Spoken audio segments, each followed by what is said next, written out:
Lewis Hamilton's incredible car collection. Given how well compensated Formula One drivers are for their efforts on the track, it's no surprise that some of them like investing in hobbies or collections of various kinds. In this regard, one might point to Lewis Hamilton's private automotive collection as an example. In light of his famous status, Hamilton has had little issue building up one of the world's most exclusive sports vehicle collections in recent years. The British gentleman was formerly famed for adding to his collection, but as he's become more environmentally conscious, these cars haven't received the same level of attention. It implies that his automotive collection is no longer in use, but that won't prevent us from looking at the automobiles he's had or now has in his possession. How awesome do you think his car collection is? In today's video, we'll take a look at the incredible car collection of Lewis Hamilton. But first, please leave a like, share, and subscribe. Don't forget to ring the bell for more luxurious videos. And without further ado, let's get started. Number 1. Ferrari LaFerrari. The LaFerrari looks futuristic, whether it's on screen, in a paper, or in person. It's a luxurious and a comfortable car to ride in. Although LaFerrari's performance levels are over the roof, the cabin is surprisingly pleasant and polished, especially considering the car's great emphasis on weight reductions and economy. The first thing you'll notice about the car is its F1-inspired style, which extends across the outside and into the inside. The squared-off steering wheel, which closely resembles those used in Formula One automobiles, has to be the main point of the design concept. The driver's seat has been set in place in order to prevent disturbing the delicate balance of the vehicle, while the steering wheel and pedals may be modified in order to maintain the theme of maximum efficiency and performance throughout the vehicle. Only a massive tachometer and not much else can be found on the dash behind the driving wheel. There's a console in the center that contains all of the non-essentials.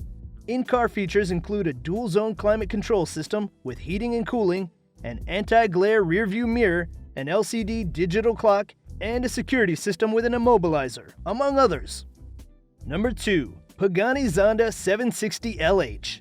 A purple automobile developed particularly for Hamilton, as denoted by the LH at the end of the name.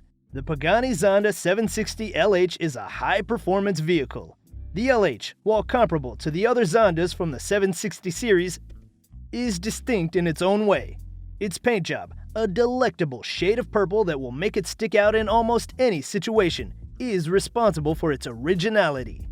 Pastel colors were once reserved for enormous American land yachts like GM and Ford, but these colors are now becoming increasingly popular among supercar owners, as this Zonda exemplifies. The main body shell isn't the only place where purple may be seen. Black carbon fiber details on the nose, front wheel arches, and the horizontal trim that cuts the car's silhouette in half complement the vibrant color. The car's unique livery is further enhanced with an Italian flag decal going down the middle. The LH, like any other 760 series Zonda, comes with a slew of aerodynamic upgrades, including front-end carbon fiber canards, a reworked diffuser, a Le Mans-inspired fin above the engine hood, and a large fixed wing. The interior of this Zonda is typical of the 760 series, but the fact that the owner chose to paint various components the same color as the exterior adds to the exotic aspect. The seats, steering wheel, dashboard, and transmission tunnel are all coated in pastel purple leather, while the floor and roof lining are made of high-quality materials in the same color. Number 3. McLaren P1. As a former McLaren driver, Lewis Hamilton is no stranger to the joy of driving a British-made automobile. In spite of his departure from the team, he continued to collect McLarens, acquiring a rare P1 from the team's auction house. After such a svelte appearance, the P1's internals appear nearly mundane. In terms of design, it's not dissimilar to the 65 OS. This mindset may be disheartening for some, but it fits McLaren's engineering-driven, less showy personality better than its Italian counterparts. When compared to ordinary automobiles, the P1 isn't short on drama. One enters through McLaren's signature dihedral doors, slides over a broad carbon fiber sill, and settles into deep bucket seats with an optimal 28-degree angle. They're ultra-thin and light, yet nevertheless shapely enough for comfort on prolonged travels. Everything that isn't made of carbon is covered in Alcantara, including the F1-inspired steering wheel. The GTR is nominally a racing car inside, at least in terms of feel and materials.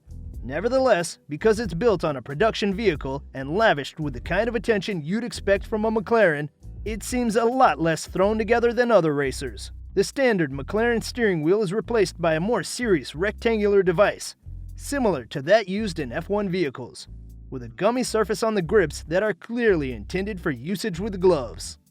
Number 4. 1966 Shelby 427 Cobra. Hamilton's collection includes more than simply current automobiles. The Super Snake's interior is similar to that of a regular Cobra.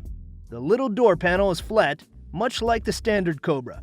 Carroll's desire to design the automobile to be as light as feasible explains the lack of amenities. The middle tunnel is similarly straightforward, with only a shifter on top and a handbrake lever on the passenger side. The seats were equally basic, which is surprising given the Roadster's enormous power. Carroll, on the other hand, preferred to keep things simple. Seatbelts are also lacking, which was a terrible decision that was seen when the second Super Snake's owner was murdered in a car accident. Number 5. Mercedes-Benz SLS AMG Coupe Black Series.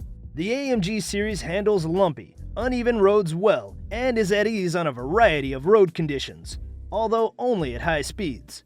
The steering demands precise inputs, and it might jitter a little on uneven surfaces. Even in the lowest suspension option, the ride is harsh and choppy around town, which isn't helped by the massive 19-inch front and 20-inch rear wheels. On rough roads, the GT variant is even more unpleasant, but it seems well at home on a racing track. The cabin is a fantastic place to be, with a lot of attention to detail and wonderful sports seats. Number 6. 1967 Ford Mustang Shelby GT500. The Ford Mustang is an American beauty that doesn't require any explanation. The inside has also been redone, so instead of getting behind the wheel of a 1967 Mustang, you'll be driving a 2008 model. The standard interior is comfortable, so if you previously had a 2008 Mustang, you may feel at ease with this vehicle. Number 7. Mercedes AMG Project One. Although the automobile is still under design, it's still on Hamilton's list. The Mercedes AMG Project One is a direct competitor to Aston Martin's Valkyrie as a hypercar. The pedals aren't set, but the seats are. The steering column and seat backrests are both adjustable. They're not fixed buckets, at least not as standard. A reversing camera is mounted on the roof and displayed in the rearview mirror. One in the center stack and one in front of the driver are LED monitors. The majority of the storage space is confined to the door pockets and recesses beneath the seats. And that's all for today's video.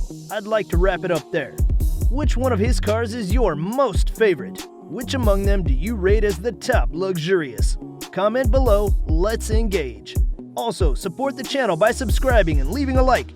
That's it for now. Until next time, have a lovely day.